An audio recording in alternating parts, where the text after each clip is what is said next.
Hey everybody, what's going on? Sorry I had to put you down for a second.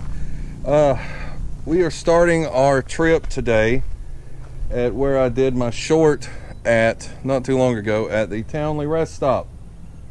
Now, it is what I labeled on the name of the video as the redneck rest stop because I feel like that suits this place better than anything, calling it the redneck rest stop, because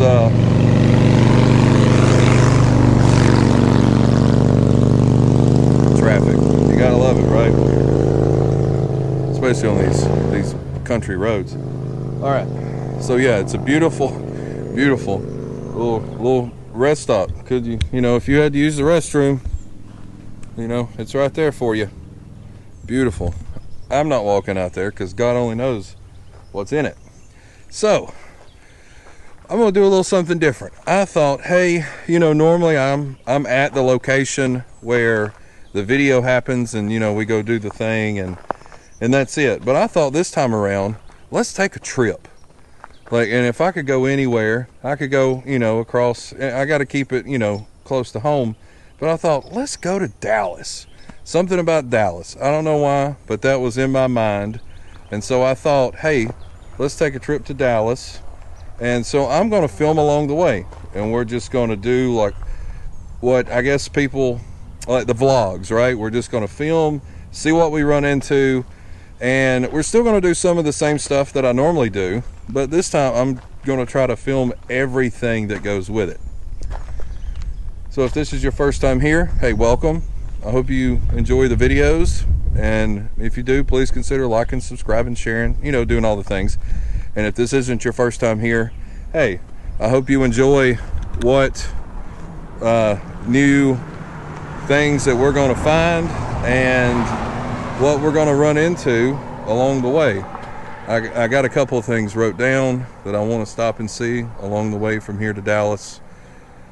And I don't know, this is kind of a first for me, so I hope everything turns out great and maybe we can have fun along the way. And I'm glad you get to come along with me. I've got a GoPro in the car so you guys can ride shotgun and we'll see what we find. So all that long intro out of the way, let's get to driving and let's head towards Dallas. I think today we're going to go from here at the rest stop to Shreveport, and then day 2 will be Shreveport to Dallas, and then we'll see what happens after that. That's about all I've really got planned. All right, let's go. All right, so leaving the redneck rest stop, we are pulling out on Highway 124.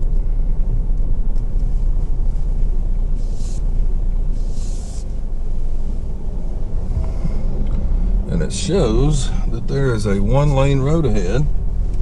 So we will have to see what that is about. But yeah, so continuing on, there's quite a few things. There's one thing I know that between here and Tuscaloosa that I'm going to film. And then when I get in Tuscaloosa, depending on how traffic is, I may film something there.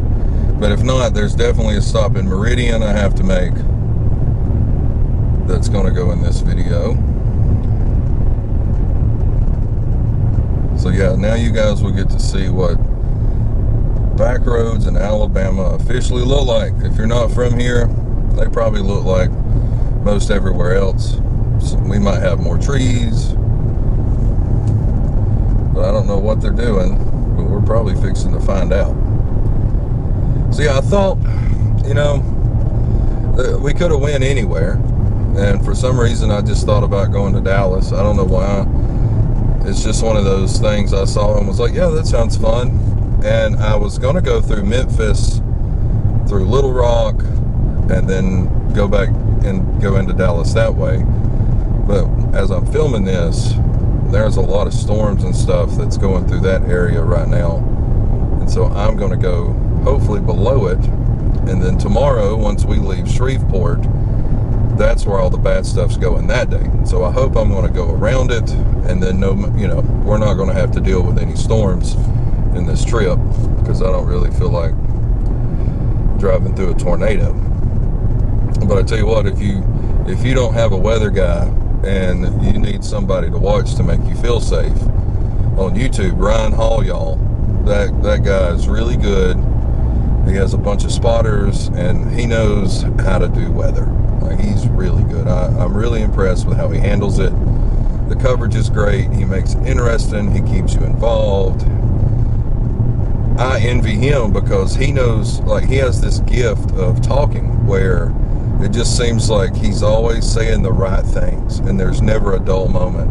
Where with me, like, I struggle. Like, I always imagined I wouldn't have any issues talking, but man, I always have a lot of dead spots. Like, that's why I haven't done one of these kind of travel vlogs, because it scares the living mess out of me to know that I have to fill time, because I want to keep you guys interested. I don't want you guys watching some just crappy video, and I wouldn't expect you to.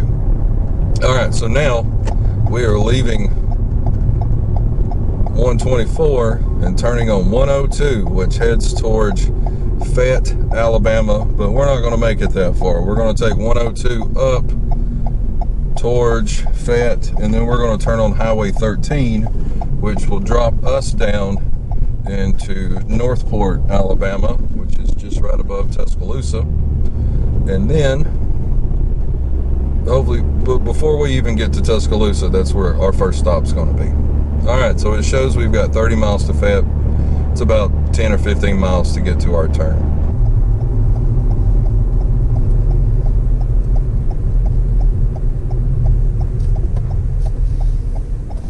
Highway 13.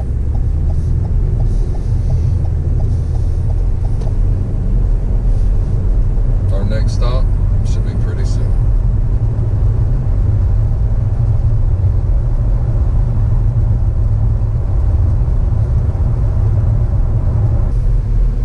This is it. Right here.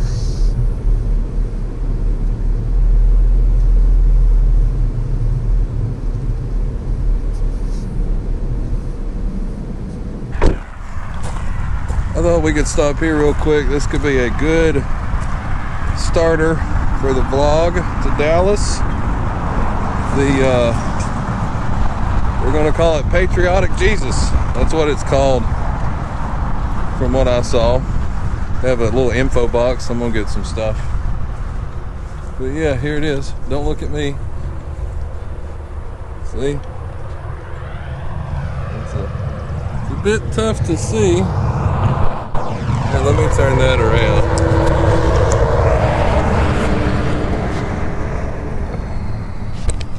Dang, I can't really get a... There we go. Very professional, I know, to have to throw the mic off, put the mic back on, but yeah, that's carved out of one piece of wood. From what I read, a guy, his mom, obviously big religious lady, being from the South, and he did it for her. How cool is that, right? Like, that's skill too to go with it. That's some craftsmanship, if there ever is any. All right, on to the next.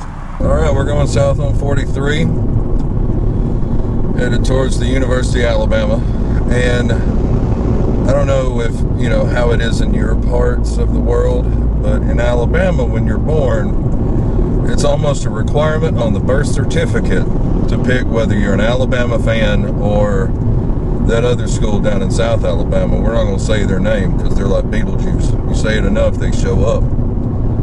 They, in Tuscaloosa, that's where the University of Alabama is. And whether you go to school or not at this school, you have to, you pick a side. And there's a lot of people, it kind of gets a bad rap. You know, the South in general, you know, we're all fans of the University of Alabama, but none of us ever went there. Even though we've got education at other, you know, I got degrees at other places, but you know, you just grow up an Alabama fan. And it's such a historic program, and the history that goes along. I mean, it is, with Bear Bryant and now with Nick Saban and all of the national championships, and we didn't even have a Heisman Trophy winner, even through the Bear Bryant era until Nick Saban took over. And so hopefully, as long as traffic's not too bad and I can get to the stadium, we can go look at it, and I'll show you guys the Walk of Champions. And what that is, I'll explain once we get there, but it's cool. Every team,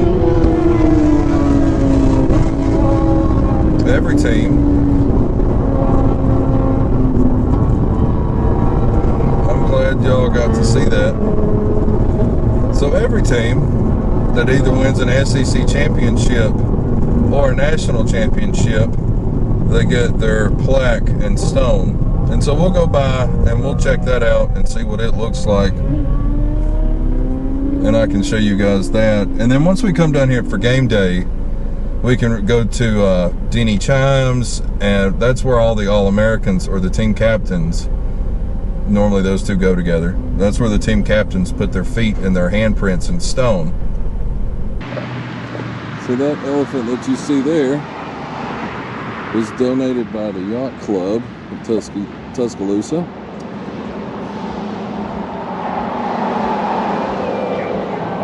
First world problems, they didn't want it down at the yacht anymore, at the Yacht Club. So they gave it to the university, and there it is. There's the stadium in all of its glory. They're renovating it again, or they have been. They may have finished by now, changing up the north end zone. And wow, this town is busy today. And this is all the statues of all the coaches. Some with bird poop and some without bird poop, apparently. Like that's Wallace Wade, he was the first.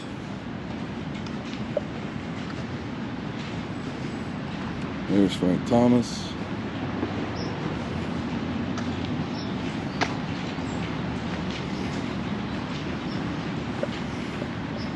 The man that many of you may be familiar with, Coach Bryant, with his 6 national titles. Coach Stallings, his 1 national title in '92. And then the man that everyone loves or hates, depending on who you're a fan of, Nick Saban. Right there, Coach Nick Saban. And there's 2020, the most recent. In my opinion, we should have won the last one against Georgia, but hey, what can you do about it, right? So I'll go show you the championship marker real quick. This is what it looks like. We'll come back and we'll do a whole thing here one day on game day, maybe in October.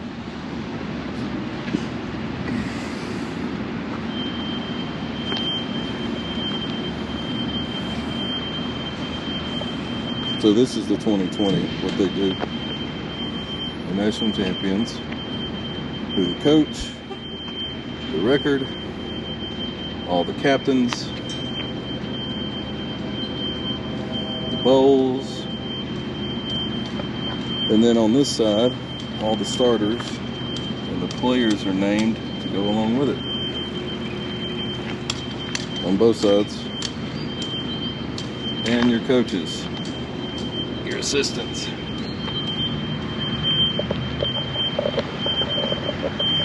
So yeah, that's kind of a quick little run. That's where they go in the locker room. They get off the bus, way down there, and they come right there. And that's kind of how it works before the game. You know, I said it was busy, but on a game day, this thing almost sits 100,000, so it gets really, really out of hand on game day. It gets busy. Like if you're a non-people person or you get really claustrophobic, it can be very overwhelming on a game day to come down here. And if the audio wasn't good coming in, I apologize. I'm still trying to figure this whole, vlog thing out. Normally I have time to set up my shots and do all that stuff, but something like this, it's more of a on the go, figure it out with my attentive, sometimes I overthink things. This doesn't let me do that. which is kind of good. It's more of a in the moment kind of situation, just looking at the stadium. It looks like they are doing a little reno up there. So now that we've done this, we can head on to Meridian and go visit the grave of said person that I was talking about. And he'll probably be the title of the video. I think if you make it this far, the video, I'm going to title it the name of him, and then people can just be surprised that it's going to be a vlog from Birmingham to Shreveport. All right, well, we made it. We're here at Magnolia Cemetery, and we are here to find the grave of Mr. Paul Davis. The Find a Grave has gave me a GPS coordinate. Whether or not it's accurate, I don't know. Only time will tell. I know it's around his mausoleum somewhere, but we will have to figure that out once we get there. All right, let's go find Mr. Davis's grave. Davis was born here in Meridian.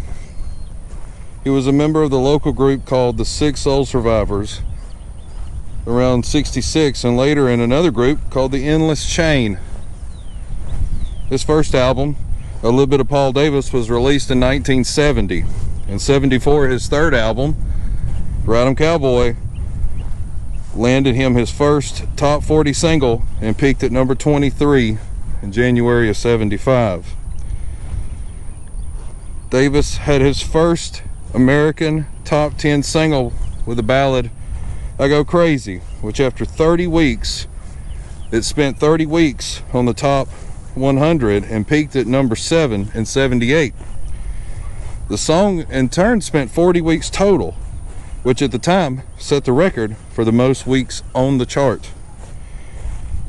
Davis retired from making records for a time, except for 2 duets that went to number 1 on Billboard Country Chart, one with Marie Osmond and the other with Tanya Tucker.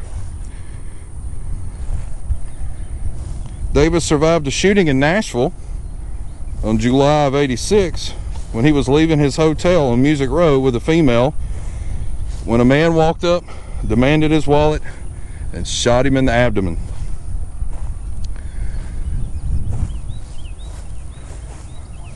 Paul Davis passed away of a heart attack at the Rush Foundation Hospital here in Meridian on April 22nd of 2008, a day after his 60th birthday.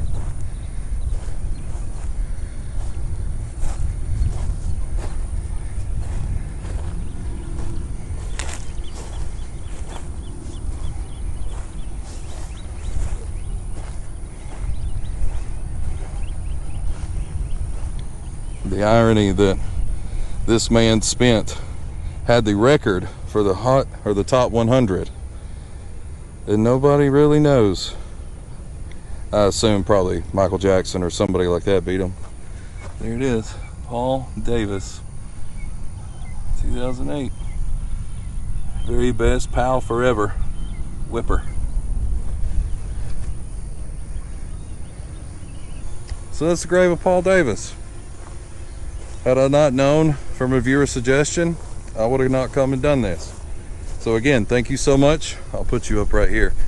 It's suggestions from guys and gals like you that help keep me going to these places and featuring these, you know, all these people had interesting lives and stuff like that, and not all of them made it, you know, have the credit they deserve as far as the like Rock and Roll Hall of Fame and stuff like that, like Mr. Davis back there. I mean, he held the record for the top 100.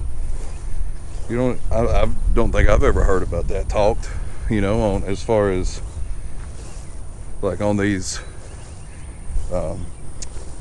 any kind of record show or whatever, you know. Now that that's out of the way, it's time to head to Shreveport. We got to go through Jackson, then we got to go through Vicksburg, which we've already been to. We've done that. There's a couple things in Jackson I'd like to do, but I don't think I'm going to make it this time. Maybe the next time we come through here, we can stop in Jackson. I have a plan to stop in a town called Monroe, Louisiana. There's some stuff there I want to check and see if it's still there. If not, then we will head on to Shreveport. I got something stuck in my shoe. Don't you hate that? Anyway, yeah. So it's already been a long day of driving, and we got a couple more hours to go to get to Shreveport. For you guys, it won't take long at all. But for me, it'll probably be late this afternoon when we get there. So let's keep it going. All right, checking in from the road. Road trip to Dallas, day one, is gonna have to come to a close. It sucks. You know, once we left the gravesite, I had said we were gonna stop in Monroe. That's not gonna happen today. It is storming, raining cats and dogs out there, or it's going to. I'm fixing to drive into it. Going through Monroe, we're going to head into Shreveport tonight. I might try to do a video in Shreveport. I don't know, it just depends on what time I get there. It's supposed to be late. I mean, we're talking late at night.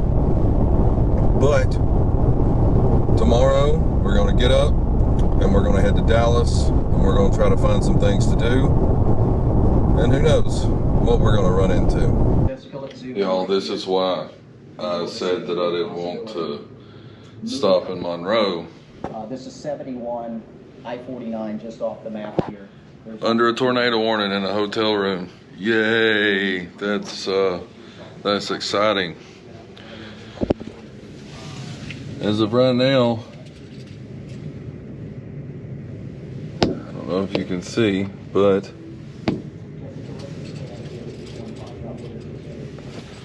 stuff doesn't look terrible at the moment.